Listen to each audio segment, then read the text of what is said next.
Mukunda jewellers first ever factory outlet లో నక్షి Mela October 25 నుంచి 2 November వరకు.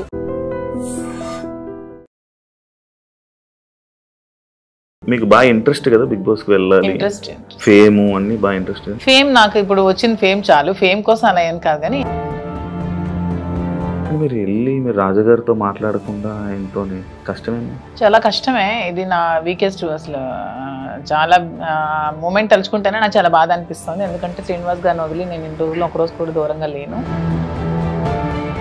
బయట బాగానే స్ట్రాంగ్గా ఉన్నారు, లోపలికి వెళ్ళంగానే ఎమోషనల్గా, అది కొన్నిసార్లు సింపతి అని చెప్పి కూడా బయట పోర్ట్రే అవుతుంటుంది. బ్యాలెన్స్ చేసుకోవాలి, ఎమోషన్ని బ్యాలెన్స్ చేసుకుంటూ గేమ్ ఆడాలి. అదే కదా మరి రియాలిటీ షో బిగ్ బాస్.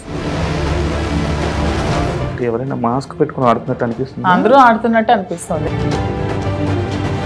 ఎలాంటి విషయాల్లో మీరు కోపడుతుంటారు, ఎలాంటి విషయాల్లో మీరు ఎమోషనల్గా డౌన్ అవుతుంటారు? నాకు చాలా విపరీతమైన కోపం వస్తుంది యాక్చువల్గా.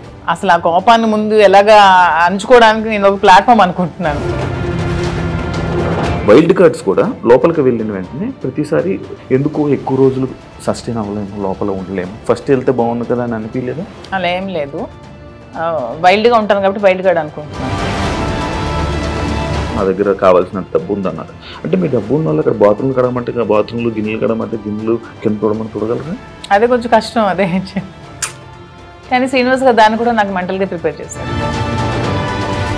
మిమ్మల్ని నామినేట్ చేస్తే చేయనియండి, నేను వెళ్ళంగానే నామినేట్ చేస్తే హౌస్లో ఉండకూడదు, మాదిరి బయటే ఉండాలి అని అనుకుంటే ఓకే వచ్చేస్తాను 1 వీక్కి.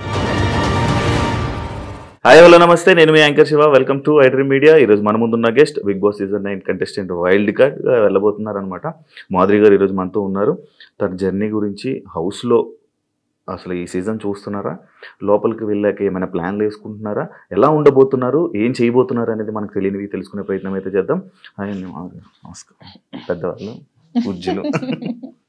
ఎలా ఉంది ఎక్స్పీరియన్స్? అంటే మీకు లోపలికి వెళ్తున్న ఫీల్ అవన్నీ ఎలా ఉన్నాయి?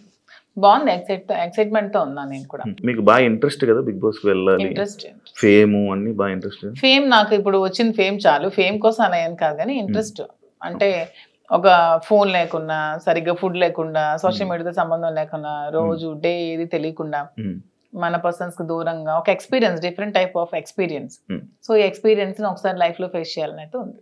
అంటే నార్మల్గా మీ ఇంటర్వ్యూస్లో కానీ, మీరు కానీ, మీ రాజా గారు కానీ ఇంటర్వ్యూస్ ఇచ్చేటప్పుడు ఒకరు వదిలి ఒక్క నిమిషం కూడా ఉండలేను అన్నట్టు మీరు చాలా ఇంటర్వ్యూస్లో చెప్పడం జరిగింది కదా.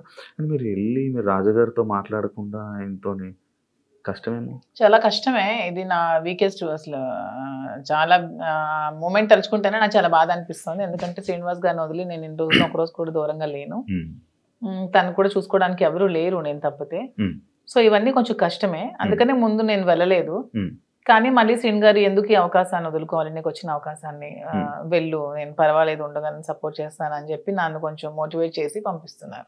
అంటే చాలా మంది కంటెస్టెంట్లు నేను చూసాను అనమాట, ఎవ్రీ సీజన్ లోపల అంటే బయట బాగానే స్ట్రాంగ్గా ఉన్నారు అంటారు, లోపలికి వెళ్ళంగానే ఎమోషనల్గా డౌన్ అయిపోయి అయ్యో మన రాజా గారిని మిస్ అయిపోతున్నాను అని చెప్పడం కానీ, లేకపోతే మా పేరెంట్స్ని మిస్ అయిపోతున్నాను, నాకు కావాల్సిన వాళ్ళు మిస్ అయిపోతున్నాను అని చెప్పి ఎమోషన్ అవ్వడం జరుగుతూ ఉంటుంది. అది కొన్నిసార్లు సింపతి అని చెప్పి కూడా బయట పోర్ట్రే అవుతుంటుంది. లైక్ అలా మీరేమైనా మిస్ అయ్యి దీని గురించి ఎమోషనల్గా ఏడవడం అలాంటివి ఏమైనా జరుగుతాయా? అలా ఏం లేదు. సింపతి, ఎమోషన్ అంటే ఏదైనా ఒక మూమెంట్లో మనం గుర్తొస్తే బాధపడవచ్చు, కానీ ఆ మూమెంట్ వల్ల గేమ్ డిస్టర్బ్ చేసుకొని ఆ మూమెంట్ వల్ల మనం వెళ్ళిన మోటివ్ మర్చిపోతే వెళ్ళడం కూడా వేస్ట్. బ్యాలెన్స్ చేసుకోవాలి, ఎమోషన్ని బ్యాలెన్స్ చేసుకుంటూ గేమ్ ఆడాలి. అదే కదా మరి రియాలిటీ షో బిగ్ బాస్. ఇక్కడ మీతో మాట్లాడుతుంది చాలా స్ట్రాంగ్గా, వెల్ ప్రిపేర్డ్గా, లైక్ ఇలా ఉండాలి అన్నట్టు ఉన్నది. మీతో ఏమి ప్లాన్ చేసుకున్నారా? అది ఏం ప్లాన్ చేసుకోవాలి? ఇప్పుడు మీరు చెప్పండి, మీరు ఒక బిగ్ బాస్ కంటెస్టెంట్ కదా, ఏం ప్లాన్ చేయాలి? మీకు బేసిక్ గా ఆ ప్లానింగ్స్ ఏమి ఉంటాయి నాకు తెలియదు. అంటే రియాలిటీ షోలో రియలిస్టిక్ గా ఉండాలని నేను అనుకుంటున్నాను. ప్లానింగ్స్ ఏమైనా ఉంటే టిప్స్ చెప్పండి. టిప్స్ చెప్పడం కదా, అంటే స్టార్టింగ్ వెళ్ళే కంటెస్టెంట్లకి వాళ్ళకి ఏం తెలియదు, ఎవరు వస్తున్నారు ఏంటి, వాళ్ళ క్యారెక్టర్ ఏంటి, వాళ్ళు ఎలా బిహేవ్ చేయబోతున్నారు ఏంటి అనేది మనకు ఒక ఐడియా ఉండదు. కాకపోతే వైల్డ్ కార్డ్ వాళ్ళకి ఒక ప్లస్ పాయింట్ ఉన్నది, అంటే ఏ కంటెస్టెంట్ ఎలా ఆడబోతున్నాడు, ఏ కంటెస్టెంట్ ఎలా ఆలోచించబోతున్నాడు, వాడు ఏం చేయబోతున్నాడు, వాడి స్టెప్స్ ఏంటనేది మనకు ముందే ఒక ఐడియా ఉంటుంది. అంటే మీరు మొత్తం చూసారా ఈ 4 వీక్స్? నేను మొత్తం చూడలేదు, అప్పుడప్పుడు చూస్తున్నాను. వాళ్ళకి ఎలా తెలియదో మాకు కూడా వాళ్ళు ఎలాగో తెలియదు. నాకు వాళ్ళ పేర్లు ఇప్పుడు తెలుసు అంతే, అంతకుమించి నాకు తెలియదు. అందులో మాస్కులతో ఆడినప్పుడు వాళ్ళు ఎప్పుడు ఎలా మారుతారో కూడా ఎవరికి తెలియదు. ఈ రోజు ఇలా ఉండొచ్చు, రేపొద్దున ఇంకొకలా ఉండొచ్చు. ఒక రోజు ఒకలా గేమ్ ప్లాన్ ఉంటుంది వాళ్ళు, ఇంకో రోజు ఇంకోలా ఉంటుంది. సో ఆ స్ట్రాటజీ కూడా కంప్లీట్ గా మనకు తెలియదు, తెలుస్తుంది అనేది అపోహ అంతే కదా. ఈ రోజు మీ గేమ్ ప్లాన్ ఒకలా వాళ్ళు ప్లాన్ చేసుకోవచ్చు, నెక్స్ట్ మూమెంట్ కి వాళ్ళు మారొచ్చు, ఇలా కాదు నేను ఇంకోలా ఆడాలని మారొచ్చు. సో ఒకే స్ట్రాటజీ మెయింటైన్ అవ్వదు కదా. అంటే లైక్ మాస్క్లు అని చెప్పి అన్నారు కాబట్టి ఎవరైనా మాస్క్ పెట్టుకుని ఆడుతున్నట్టు అనిపిస్తుంది? అందరూ ఆడుతున్నట్టు అనిపిస్తుంది, ఎవరు జెన్యున్ లేదని అనిపిస్తుంది. మీరు వెళ్ళాక మిమ్మల్ని కూడా మాధురి గారు ఎందుకో మాస్క్ వేసుకొని ఆడుతున్నారు అని అంటే మీరేం? నేను వచ్చాక క్వశ్చన్ చేస్తే ఆన్సర్ నేను చెప్తాను, మీకు అలా అనిపిస్తే. నేను వెళ్ళిన తర్వాత మీకు నేను ఏమైనా మాస్క్ వేసుకున్నట్టు అనిపిస్తే, వచ్చిన తర్వాత మీరు ఇదే క్వశ్చన్ మీకు ఉంటే అప్పుడు ఆన్సర్ చేస్తాను. మిమ్మల్ని ఎప్పుడు ఇంటర్వ్యూలో తప్ప బయట మీ గురించి తెలియదు, మీ ఎమోషన్స్ గురించి తెలియదు. ఎలాంటి విషయాల్లో మీరు కోపడుతుంటారు, ఎలాంటి విషయాల్లో మీరు ఎమోషనల్ గా డౌన్ అవుతుంటారు? నాకు చాలా విపరీతమైన కోపం వస్తుంది యాక్చువల్గా, చాలా అంటే చాలా కోపం. అసలు ఆ కోపాన్ని ముందు ఎలాగా అంచుకోవడానికి నేను ఒక ప్లాట్ఫామ్ అనుకుంటున్నాను. శ్రీనివాస్ గారు చాలా చెప్తున్నారు, చెప్పి పంపిస్తున్నారు. చాలా కోపం, అక్కడ ఏదైనా ఒక అన్యాయం జరుగుతోంది, అక్కడ తప్పు జరుగుతోంది, అది బాగాలేదు, అలా చేయకూడదు అలా అనే మూమెంట్ నాకు అనిపించినప్పుడు నాకు చాలా అసలు ట్రిగ్గర్ అయిపోతాను, చాలా కోపం వచ్చేస్తుంది. అంటే ఎవరైనా ట్రిగ్గర్ చేసి ఈజీ, అది మీ వీక్నెస్ కదా. నేను ఎవరైనా ట్రిగ్గర్ చేస్తే ట్రిగ్గర్ అవ్వను, నాకు అది నచ్చకపోతే ట్రిగ్గర్ అవుతాను. అదే మీకు నచ్చని పనులు ఎవరో చేస్తారు, మరి వీక్నెస్ అవుతుంది కదా, అలా ప్రతిసారి ట్రిగ్గర్ అయిపోతుంది. ట్రిగ్గర్ అయ్యి వాళ్ళకి చెప్తాను, అది చేయకూడదు, మీరు ఇలా చేయండి, ఇది కరెక్ట్ కాదు, కరెక్ట్ చేసుకోండి అని చెప్తాను. వింటే ఓకే, వినకపోతే ఇంకా వాళ్ళ ఇష్టం. అండ్ ఇంకొకటి, చాలా మంది సీజన్స్లో అంటే మీ ఏజ్ కేటగిరీ గ్రూప్ ఉన్న పీపుల్ ఫాస్ట్గా ఎలిమినేట్ అయిపోయి వచ్చేసే ఛాన్సెస్ ఎక్కువ అనమాట. అది కాకుండా వైల్డ్ కార్డ్స్ కూడా లోపలికి వెళ్ళిన వెంటనే ప్రతిసారి అంటే ఎందుకు ఎక్కువ రోజులు సస్టైన్ అవ్వలేము, లోపల ఉండలేము అని బయటకు వచ్చేసే కానీ ఆ భయంతో ఎందుకు యాక్సెప్ట్ చేయడం, ఫస్ట్ వెళ్తే బాగుంది కదా అని అనిపించలేదా? అలా ఏం లేదు, వైల్డ్ గా ఉంటాను కాబట్టి వైల్డ్ కార్డ్ అనుకుంటున్నాను. అది అర్థమవుతుంది వైల్డ్ ఉంటారని. దాంట్లో ఎందుకు అంటే మీ ఏజ్ మేము గెలవకూడదా, మేము ఆడలేమన్నా, మీ ఒపీనియన్ ఎందుకు, మమ్మల్ని సపోర్ట్ చేయరా పబ్లిక్ సపోర్ట్ చేస్తారు అంటే నేను ఆ విధంగా మీరు అన్నారు కదా, మీ ఏజ్ వాళ్ళు వచ్చేస్తారు, మీ ఏజ్ వాళ్ళు త్వరగా వెళ్ళినట్టు. అది అనేది జనాలు ఒక ఒపీనియన్, జనాలకి ఒక ఒపీనియన్ అలా ఉండిపోయింది.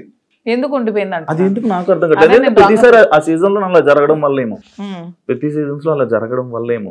మేము సరిగ్గా గేమ్ ప్లే చేయలేమా, మేము సరిగ్గా స్ట్రాటజీ ప్లాన్ చేయలేమా, మేము ఫిజికల్ గేమ్స్ ఆడలేమా, మేము అన్ని 100% పర్ఫెక్ట్ గా ఇచ్చినప్పుడు మమ్మల్ని మేమే ఎందుకు ఎలిమినేట్ అవుతామని అనుకోవాలి. అంటే ఇప్పుడు మీకు అంటే లైక్ ఇంత బిఫోర్ ఇంటర్వ్యూలో చూసాను, నాకేమో డబ్బుకు అంత పెద్ద కరువు ఏం లేదు, నా దగ్గర కావాల్సినంత డబ్బు ఉంది అన్నారు. అంటే మీ డబ్బు ఉన్న వాళ్ళు అక్కడ బాత్రూమ్లు కడమంటే బాత్రూమ్లు, గిన్నెలు కడమంటే గిన్నెలు, కింద తోడమని తొడగలరా? అదే కొంచెం కష్టం. అదే ఇలాంటి విషయస్ ఉంటాయి కదా, అలా దానికోసం అడిగాను క్వశ్చన్. కానీ శ్రీనివాస్ గారు దాన్ని కూడా నాకు మెంటల్ గా ప్రిపేర్ చేశారు, అంటే ఏ సిచ్యువేషన్ లో కూడా ఇలా ఉంటాయి. ఇక్కడికి వచ్చాక కడిగిద్దామనా? నేను అసలు చీపురు పట్టుకుంటేనే అతను చూడలేరు. అదే మరి ఇప్పుడు అక్కడ అలా ఉంటాయి. అది కాకుండా మిమ్మల్ని అనరాని మాటలు అంటుంటారు. నాకు ఇష్టమైనది, నాకు వంట వచ్చు కదా, నేను వంట చూస్ చేసుకుంటాను, వాళ్ళకి చేయమని. అంటే మీకు నచ్చింది ఎవరు కదా, అది బిగ్ బాస్, అది బిగ్ బాస్ రిక్వెస్ట్ చేసుకుంటాను. మంచిగా మాట్లాడా. మీ జర్నీ నేను తెలుసుకోవాలనుకుంటున్నాను. లైక్ అన్ని ఇంటర్వ్యూస్లోనే లైక్ ఏదో అంటే ఇప్పుడు జరుగుతున్న ట్రెండింగ్ టాపిక్స్ ఇది, కానీ మీ జర్నీ ఏంటి, మీ ఎమోషనల్ స్టోరీ ఏంటి, అసలు మీ ఫస్ట్ నుంచి ఎలా ఇక్కడ దాకా ఇలా రావడానికి కారణాలు ఏంటి? నా జర్నీ కావాలంటే మీరు యూట్యూబ్లో ఓపెన్ చేస్తే మొత్తం జర్నీ వచ్చేస్తుంది, అది మ్యాటర్ చూసుకోండి. తర్వాత నా జర్నీ తెలియని ఆంధ్ర కానీ తెలంగాణ కానీ ప్రజలు ఎవరూ లేరు, అందరికీ తెలుసు. ఓకే, చిన్నప్పటి నుంచి నాకు బాగా స్పోర్టివ్ స్పిరిట్ ఎక్కువ, నాకు మంచి లీడర్షిప్ క్వాలిటీస్, చిన్నప్పటి నుంచే కాలేజ్ డేస్ నుంచే మంచిగా లీడర్షిప్ క్వాలిటీస్ ఉండేదాన్ని, లీడర్షిప్ క్వాలిటీస్ మెయింటైన్ చేసేదాన్ని. ఆ క్వాలిటీస్తో ఉన్న నన్ను మా నాన్నగారు కొంచెం ఆర్థోడాక్స్ కాబట్టి నాకు 19 years మ్యారేజ్ చేశారు. ఇంటర్మీడియట్లో మ్యారేజ్ అయింది, సెకండ్ ఇయర్లో. మ్యారేజ్ అయ్యాక కూడా నేను కొద్ది రోజులు ఫారెన్ వెళ్ళి షిప్లో ఉండి నాకు ఇండియా అంటే అభిమానం కాబట్టి ఇండియాలోనే ఉండాలని డిసైడ్ అయిపోయి నేను ఇండియాకే వచ్చేసి మళ్ళీ స్టడీస్ కంప్లీట్ చేసి నా డిగ్రీ కంప్లీట్ చేశాను. కంప్లీట్ చేసి అప్పటికే మా ఇద్దరికి కంపాటబిలిటీ సరిగ్గా లేనందువల్ల నేను ఇంకా నాకంటూ ఒక ఇండిపెండెంట్గా బతకాలని నిర్ణయించుకొని పెట్రోల్ బంక్స్ అవి స్టార్ట్ చేశాను, రియల్ ఎస్టేట్ చేశాను, కన్స్ట్రక్షన్ చేశాను. సో ఆ ఫీల్డ్లో ఉండేదాన్ని. ఇంకా కొంచెం మైండ్ డీవియేషన్కి డాన్స్ క్లాసెస్ ఫ్రీగా చెప్పాను. ఫ్రీగా చాలా మందికి, వేల మంది పిల్లలకి, విద్యార్థులకి ఫ్రీగా డాన్స్ నేర్పించాను. భరతనాట్యం, లేడీస్కి కోలాటం డాన్స్ అవి నేర్పించాను. చాలా సోషల్ యాక్టివిటీస్ చేశాను. ఇవన్నీ యాక్టివిటీస్ చూసి గమనించి నన్ను పాలిటిక్స్లోకి ఇన్వైట్ చేశారు. ఇన్వైట్ చేశాక పాలిటిక్స్లో కూడా చాలా యాక్టివ్గా పార్టిసిపేట్ చేశాను. బాగా తిరిగేదాన్ని, బాగా ప్రజలతో ఇంకా కొంచెం మమేకమై తిరిగినప్పుడు నాకు వస్తున్న ఫేమ్ని, నా పడుగుతున్న గ్రాఫ్ని తట్టుకోలేక నా పార్టీలో ఉన్న చాలా మంది నన్ను తొక్కాలని చూశారు. ఆ సిచ్యువేషన్లోనే చాలా నన్ను బ్యాట్ చేయాలని ట్రై చేశారు. ట్రై చేసినప్పుడు నా పరిస్థితులు కూడా బాగాలేనందువల్ల, నేను దూరంగా ఉండడం వల్ల, శ్రీనివాస్ గారు కూడా ఇదే సిచ్యువేషన్లో దూరంగా ఉండడం వల్ల మా ఇద్దరం ఒకటై పెళ్లి చేసుకుందాం. తర్వాత లైఫ్ లీడ్ చేస్తాం. తర్వాత బిజినెస్ పెట్టాం. చాలా మందికి జాబ్స్ ఇస్తున్నాం, చాలా మందికి ఫుడ్ పెడుతున్నాం, లైఫ్ లీడ్ చేస్తాం. ఇది నా స్టోరీ. మరి ఇంకా 1000 మందికి ఉద్యోగాలు ఇవ్వాలని నా కళ. త్వరలో నెరవేర్చాలని భగవంతుని కోరుకుంటున్నాను. హైదరాబాద్ లో ఇంకొన్ని బ్రాంచ్లు పెడుతున్నాను. వైజాగ్ లో నా బ్రాంచ్ స్టార్ట్ చేస్తున్నాము. సో ఇలా ఇంకొంచెం ముందుకు వెళ్తూ ఇంకొంతమందికి ఉపాధి కల్పిస్తూ లైఫ్ లీడ్ చేయాలనేది నా కోరిక. మీ జర్నీకి బిగ్ బాస్ జర్నీకి సంబంధం ఏంటి? నా జర్నీ చూసి నచ్చి బిగ్ బాస్ కి రమ్మని ఇన్విటేషన్. ఏం చెప్పారు జర్నీలో? ఎవరు చెప్పాలి? అడుగుతారు కదా కొన్ని. నాకు ఎవరు అడగలేదు, వాళ్ళు చూసి నా దగ్గర. అదే లైక్ అదే వదిలేండి. మీ జర్నీకి, ఇప్పుడు బయట ఉన్న జర్నీకి బిగ్ బాస్ జర్నీకి ఏంటి? బిగ్ బాస్ జర్నీ చేసాక తెలుస్తుంది. బయట ఉన్న జర్నీకి ఇంకా జర్నీ చేయలేదు, చూసారు కదా, వెళ్తున్నాను కదా. మరి నేను జర్నీ చేస్తుంది, మీరు వెళ్తారు. మీరు గోవా వెళ్ళి వచ్చారు బాబు, మీరు మీ గోవాలో ఎలా ఉంటుందో తెలుస్తుంది. నేను ఇంకా వెళ్ళలేదు కదా, నేను జర్నీ చేసి వచ్చాక అప్పుడు చెప్తాను. డిఫరెంట్ కదా. ఇప్పుడు మీ పొలిటికల్ బ్యాక్గ్రౌండ్ అంటే బయట ఉన్నదానికి డిఫరెంట్, అంటే బిగ్ బాస్ లో ఉన్న కంటెస్టెంట్ ఆ గేమ్ అంతా డిఫరెంట్. అదే శివ గారు, అక్కడికి వెళ్ళి ఎక్స్పీరియన్స్ చేసి వచ్చిన తర్వాత అప్పుడు మళ్ళీ మనం ఇంటర్వ్యూ చేసుకున్నప్పుడు నా పొలిటికల్ లైఫ్ ఇది, నా బిగ్ బాస్ లైఫ్ ఇది అని చెప్పడానికి ఉంటుంది. ఇంకా నేను ఎక్స్పీరియన్స్ చేయలేదు. లేడీస్ అనగానే లైక్ గొడవలు ఎక్కువ. ఎందుకు గొడవలు ఎక్కువ? లేడీస్ అంటే మీకు ఎలా కనిపిస్తున్నాం మేము గొడవలు ఎక్కువ? మీకు లేడీస్ అంటే గొడవలే కనిపిస్తుంది. మా వల్లే మీ లైఫ్ స్టార్ట్ అయిందని, మా వల్లే అసలు ఈ సృష్టి మొదలైందని, మేమే పెద్ద శక్తి అని, అసలు మహిళ లేకపోతే అసలు ఈ సృష్టి లేదని, ఇవన్నీ మీకు అనిపించవా? లేడీస్ అంటే గొడవలు అని ఎందుకు మీరు నెగిటివ్ గా చెప్తారు? మీ వల్ల గొడవలు అవ్వలేదా? మీరు ఎప్పుడు మీ ఫ్రెండ్స్ తో గొడవలు లేవా? మీరు ఎప్పుడు గొడవలు పడి మందు తాగుతూ బీర్ బాటిల్ కొట్టుకోలేదా? లోపల ఎవరికి శక్తి? మహిళ శక్తి. అంటే మీ అబ్బాయిలకి మేమే శక్తి అది అన్న, లోపల ఎవరికైనా శక్తిగా ఉండాలనుకుంటున్నారా? ఎవరికి ఉండాలనుకోవట్లే, మాకు మేముగానే శక్తిగా ఎదగాలనుకుంటున్నాం. ఇప్పుడు మీరు ఆల్రెడీ సీజన్ చూసారు, మీకు ఎవరు నచ్చారు? అంటే అందరూ బాగానే ఆడుతున్నారు. ఎవరితో ఉండాలనుకుంటున్నారు? నేను ఎవరితో ఉండాలనుకోవట్లేదు. గేమ్ ఎవరితో ఉండడానికి వెళ్ళట్లేదు, మనం ఆడడానికి వెళ్తున్నాం. బయట అందరూ అలాగే అన్నారు, లోపలికి వెళ్ళాక ఎవరితో? అలా ఎందుకు లేదు. ఇప్పుడు రిలేషన్షిప్ బిల్డప్ అయింది, బాగా రిలేషన్ లో ఉన్నాము. కప్పు నీకు కావాలా, ఫ్రెండ్ కావాలని నాగార్జున గారు అడుగుతారు, నేను ఇస్తానా? ఇవ్వను కదా, నాకే కావాలంటాను. దానికి ఎందుకు మన రిలేషన్షిప్ మెయింటైన్ చేసి బాధపడి, రిలేషన్స్ మెయింటైన్ చేసి నామినేట్ చేయడానికి కూడా బాధపడాలి? చేయకూడదు, అసలు చేయలేము. నేనైతే చేయలేను. నామినేట్ చేస్తే చేయనియండి, నేను అవుతా రిలేషన్స్ చేయనియండి, జనాలు ఆదరిస్తారు. ఆదరించకపోతే వచ్చేస్తాను. నన్ను హౌస్ లో ఉండకూడదు, మాదిరి బయటే ఉండాలి అని అనుకుంటే ఓకే, వచ్చేస్తాను 1 week. యాక్సెప్ట్ చెయ్యాలి, అదే కదా లైఫ్. అంతే. ఇంకోటి, ఇది పర్సనల్ క్వశ్చన్ అనుకోవచ్చు, లేకపోతే ఏదైనా అనుకోవచ్చు. లైక్ బిగ్ బాస్ కొన్ని సీజన్లకు వెళ్ళి, అంటే లైక్ ఒక రిలేషన్లో ఉన్న పర్సన్స్ లోపలికి వెళ్ళాక బయటకు వచ్చాక విడిపోవడం అలాంటివన్నీ జరుగుతుంటాయి. అవును, వాళ్ళు సరిగ్గా లేకపోతే అదే జరుగుతుంది. తప్పే ఉంది. ఏదో మనం బయట ఇలా ఉంటే బోట్లు పడతాయి, ఇలా ఉంటే జనాలు ఆదరిస్తా అనేది చాలా తప్పు. మనం మనలాగే ఉండాలి. ఆబ్వియస్లీ కంపాటబిలిటీ కుదరకపోతే, వాళ్ళు రాంగ్ గా ఉంటే విడిపోవచ్చు, తప్పే ఉంది. రివ్యూస్ చూస్తుంటారా బయట? లేదు, నేను చూడను. అసలు మీకు బిగ్ బాస్ మీద ఐడియా ఉందా? ఉంది. ఏముంది? Bigg Boss. మీకు బిగ్ బాస్ అంటే ఏమనుకుంటున్నారు? బిగ్ బాస్ అంటే ఒక బిగ్గెస్ట్ రియాలిటీ షో, ఒక నేషనల్ ఛానల్లో ఒక మంచి ప్లాట్ఫామ్. వెళ్ళిన ఎవరికైనా సరే అది మంచిగా యూజ్ చేసుకుంటే మనం మంచిగా లైఫ్లో షైన్ అవ్వచ్చు. దాన్ని ఎక్కడైనా మనం మిస్యూజ్ చేసుకుంటే అక్కడే ఉండిపోతాం నెగిటివ్గా. సో యూజ్ చేసుకునే విధానం బట్టి ఉంటుంది. ఒక మంచి ప్లాట్ఫామ్ వాళ్ళు కలిగించినప్పుడు మనం మంచిగా ఆడి మంచిగా జనాల ఆదరణ సంపాదించుకొని బయటకు వచ్చా కూడా దాన్ని మంచిగా యూజ్ చేసుకొని మనం ఇంకొంచెం స్థానానికి ఎదగొచ్చు అని నేనైతే అనుకుంటున్నాను. మంచిగా ఆడడం అంటే మనం జెన్యున్ గా ఉండాలి. మీరు అన్నట్టు అవేవి కాకుండా జెన్యున్ గా ఉండాలి. మీరు జెన్యున్ అనుకుంటారు కానీ బయట అలా అందరూ అనుకోరు కదా. అనుకుంటే ఆదరిస్తారు, అనుకోకపోతే 1 week లోనే పంపిస్తారు. బయట ఒకవేళ మీకు నెగిటివ్ అయినా యాక్సెప్ట్ చేస్తారా? నెగిటివిటీని నేను ఎక్స్ప్లెయిన్ చేసుకోగలను. ఏదైనా మా రిలేషన్షిప్ ఎలా ఎక్స్ప్లెయిన్ చేసుకొని చెప్పాను, అది కూడా ఎక్స్ప్లెయిన్ చేసుకుంటాను. మీ జర్నీ గురించి మీ గురించి ఏమైనా ఆడియన్స్ చెప్పాలనుకుంటున్నారా వెళ్ళే ముందు? 100%. నాకు ఈ ప్రజలే నన్ను ఇంత ఈ స్థానానికి తీసుకొచ్చారు, నన్ను ప్రజలే ఆదరించారు.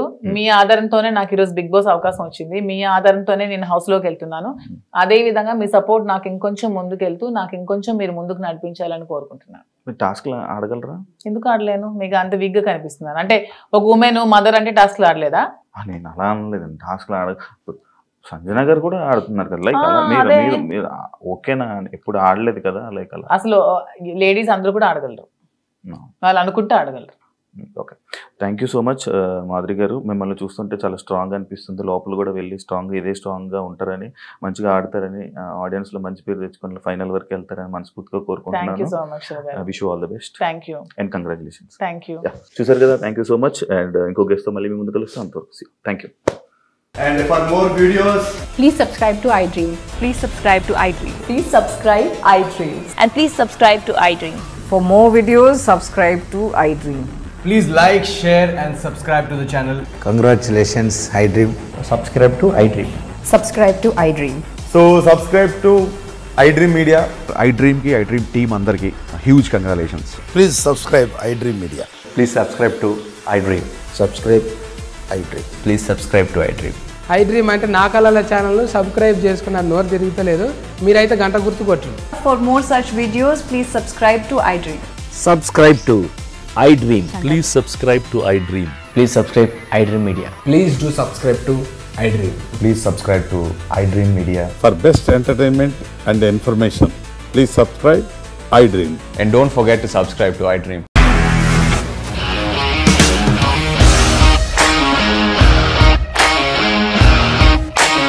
ఇండస్ట్రీలో కమిట్మెంట్ ఇష్యూస్ వస్తే నీకు కూడా వచ్చినట్టు? మార్నింగ్ తీసుకెళ్ళాలంటే కొట్టి పడేస్తాడు.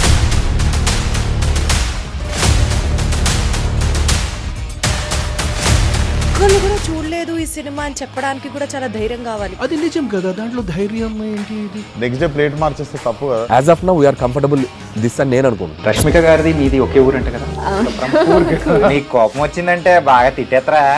తిట్టేద్దామండి. నిజంగా గేమ్ ని ఎలా చేంజ్ చేయగలిగారు? ఏపీఎస్ఎఫ్సి వాళ్ళకి 6 నెలల్లో నేను 6 లక్షలు కట్టా. బిజినెస్ చేయాలనుకుంటే it is as difficult as riding a tiger.